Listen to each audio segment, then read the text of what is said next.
हाय दोस्तों, नमस्कार। आप सभी का मेरे चैनल में स्वागत है। आज हम बात करेंगे भारत इलेक्ट्रॉनिक लिमिटेड के ऊपर, जिसके ऊपर भी एक बड़ा टारगेट आता हुआ नज़र आ रहा है। और आज के दिन इस शेयर के अंदर जो तेज़ी आपको दिखाई दे रही है वो भी आप अच्छी तरीके से देख सकते हैं। लगभग 7% तक की तेज़ी इस शेयर के अंदर आती हुई नज़र आ रही है। इसके साथ साथ दो डेवलपमेंट भारत इलेक्ट्रॉनिक लिमिटेड के ऊपर होती हुई नज़र आ रही है आज के दिन में।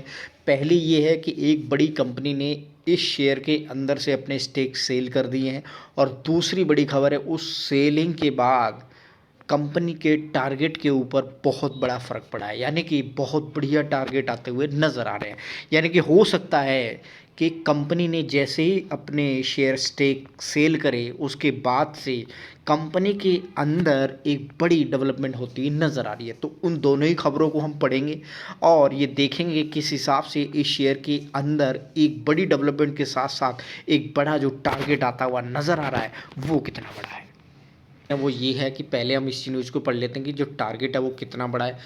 Bye Bharat Electronic target price 130। और इस समय जो आईसीआईसीआई सिक्योरिटी ने इस शेयर के ऊपर बाइंग की रेटिंग दी है वो लगभग आप देखेंगे 37% तक की आती हुई नज़र आ रही है।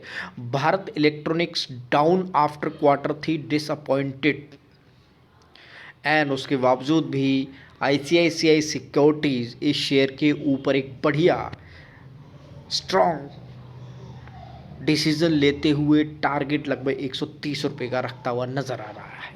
और उसके साथ साथ जो खबर आ रही थी, यानी कि जिस खबर को मैं बताना चाहता हूँ वो ये है दूसरी, कि भारत इलेक्ट्रॉनिक जो स्टॉक है attractive after stake sale by नॉर्वन। यानी कि जैसे ही नॉर्जर्न बैंक ने इस शेयर के अंदर से अपने स्टेक सेल कर दिए हैं उसके बाद से ये शेयर अट्रैक्टिव होता हुआ नज़र आ रहा है। यानी कि मे बी हो सकता है कि उन्होंने अपनी जो बाइंग है वो सेल कर दी और उसके बाद से सर का दर्द ख़त्म हो गया और शेयर के अंदर एक अच्छी खासी जो मजबूती है वो बनती हुई नज़र आ रही है। और ये जो टारगेट है आईसीआईसीआई सिक्योरिटीज़ ने, यानी कि लेवल जो दिखाता है, डेफिनेटली आप ये समझ सकते हैं कि इस शेयर के ऊपर आपको आने वाले टाइम में बढ़िया टारगेट नज़र आ रहे हैं।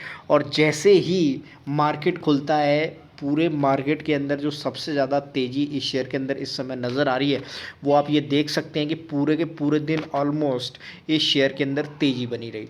और 7% तक की तेज़ी के साथ ये शेयर आज आप देखेंगे लगभग 95 रुपीज़ पर टिका हुआ है। और आपको आने वाले टाइम में भी ज़बरदस्त जो तेज़ी है वो दिखा सकता है। उसका रीज़न आप अच्छी तरीके से समझ गए हैं कि, और डेफिनेटली ये आप सभी जानते हैं कि प्रीवियसली भी भारत इलेक्ट्रॉनिक किस हिसाब से उसकी ऑर्डर बुक के अंदर वैल्यू बनी हुई है, और उसके पास जितने ऑर्डर हैं उससे पूरे साल दबा के आराम से रिटर्न दे सकता है।